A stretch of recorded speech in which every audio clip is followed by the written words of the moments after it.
We lived in a beautiful $4.5 million home, 10,000 square feet, a huge pool. The electric bill and water bill were in excess of $1,000 a month. Traveled all over the world. We went through a number of cars, a Porsche, Range Rover, Jaguars. Welcome to my hotel room. In our old home, we had a library.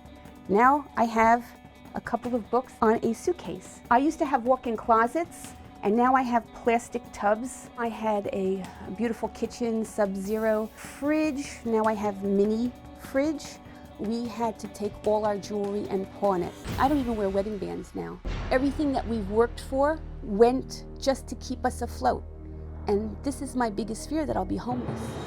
So why are you with him? I mean, it's been 3 years. Essentially, when Paul first got laid off from his job, you try to look for a blessing in something, and it was that he did have the opportunity to go to the doctor. You know, the Silicon Valley executives working 14 hours, 18 hours a day. Oh, can't go to the doctor, but good thing he did. He was diagnosed with prostate cancer. So I will grant him that the first year that he was laid off, take care of business, become cancer-free. I'm grateful for that.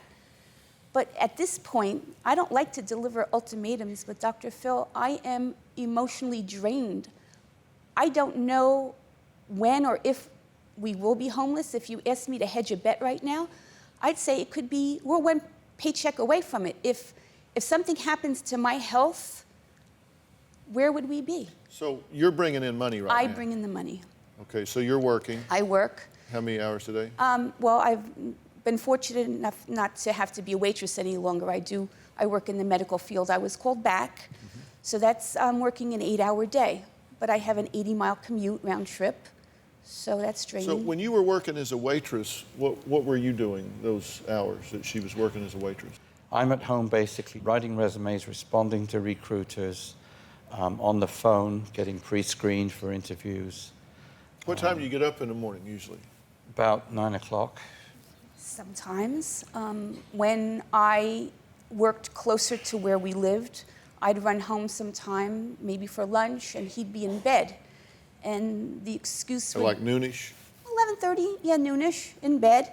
And I'd come in very quietly, but then when I approached the bedroom, I'd go in like gangbusters. What are you doing? And, oh, I don't feel well. Yeah, likely story. I just am at the point where, to me, it's all about smoke and mirrors. Pretend, at least, that you are doing something productive during the day. The best thing that could happen to me, if I were to come home and find the laundry done, I've enabled a monster. By home, you mean that hotel room? Yeah, that's where, it is what it is. That's Yeah, no, listen, know. it's a roof. And I'm thankful for that. I don't want it to appear ungrateful. I do have a roof over my head. But if little things mean a lot to me, I would like to be able to, have him straighten up. Do you help around the room? Yes, I do help around the room. In fact, I tidy a lot. I like things in their place. Okay, but listen, let's just be honest here, Yeah. just you and I. You're a bright guy, right?